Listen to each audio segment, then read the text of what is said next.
सिर्फ 3 दिनों में चीन का बाजा बजा दिया। शहर शहर गांव गांव से आई चीनी सामान के बहिष्कार की तस्वीरों ने चीन को कहीं का नहीं छोड़ा और अब वो हाथ फैला रहा है। उसकी जनता अपनी ही सरकार को कोस रही है। इसके बाद अब चीन कैसे घबरा रहा है, उसकी घबराहट का सबूत आज हम आपके सामने रखेंगे। तो चलिए शुरुआत करते हैं इस खबर की। नमस्कार, स्वागत है आपका हेडलाइंस इंडिया पर। मैं हूं नवीन चौहान। सिर्फ बुलेट ही नहीं बल्कि इस बार भारत वॉलेट से भी चीन को जवाब दे रहा है। अभी तो सिर्फ 3 दिन हुए हैं और चीन बैकफुट पर आ गया।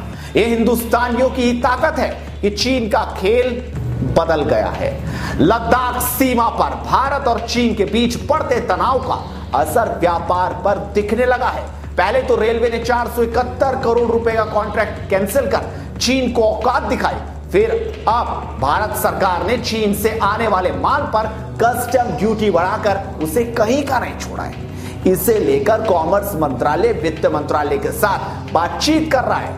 वहीं व्यापारिक संगठन कैट ने चीनी उत्पादों का बहिष्कार और भारतीय वस्तुओं को बढ़ावा देने वाले राष्ट्रीय अभियान को और अधिक तेज करने का फैसला किया है। संगठन ने 500 सामानों की सूची तैयार करी है जिससे चीन से नहीं मंगाने का फैसला लिया गया है। यानी 500 सामान अब चीन से आएंगे नहीं। भारत की सख्ती का असर चीन कंपनियों पर पड़ने लगा है। यह दावा खुद चीन की सरकारी मीडिया ग्लोबल टाइम्स कर रहा है। ग्लोबल टाइम्स के मुताबिक भारत और चीन के बीच सरहद पर तनाव का सबसे अधिक असर चीनी कंपनियों पर पड़ा है। चाइनीज मोबाइल कंपनियां ओप्पो को अपना लाइव इवेंट कैंसिल करना पड़ा। ओप्पो लाइव इवेंट के जरिए अपने 5G फोन को भारतीय मार्केट में लॉन्च करने वाला था, लेकिन चीनी सामानों के विरोध के कारण उसने पैर पीछे खींच लिए।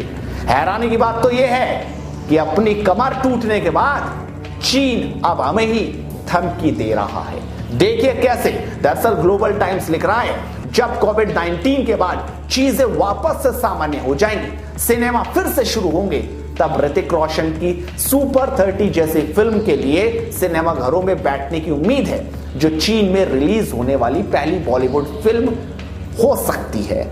लेकिन चालाक चीन ये नहीं जानता कि भारत इस बार छोड़ेगा नहीं बल्कि तोड़ेगा, और इसीलिए देश ने तैयारी कर ली है। भारत की तैयारी देख चीन अपनी कंपनियों को उजड़ता देख अब उन्हें दिलासा दे रहा है। ग्लोबल टाइम्स कह रहा है, जहां तक मौजूदा स्थिति का संबंध है, इस बात से कोई इंकार नहीं करता कि चीन और भारत के बीच सीमा विवाद द्विपक्षीय आर्थिक और व्यापारिक संबंधों पर असर डालेगा, क्योंकि भारत में चीन विरोधी भावना कुछ समय के लिए जारी रहेगी। लेकिन इसका मतलब यह नहीं कि चीनी कंपनियों को बेकार बैठना चाहिए।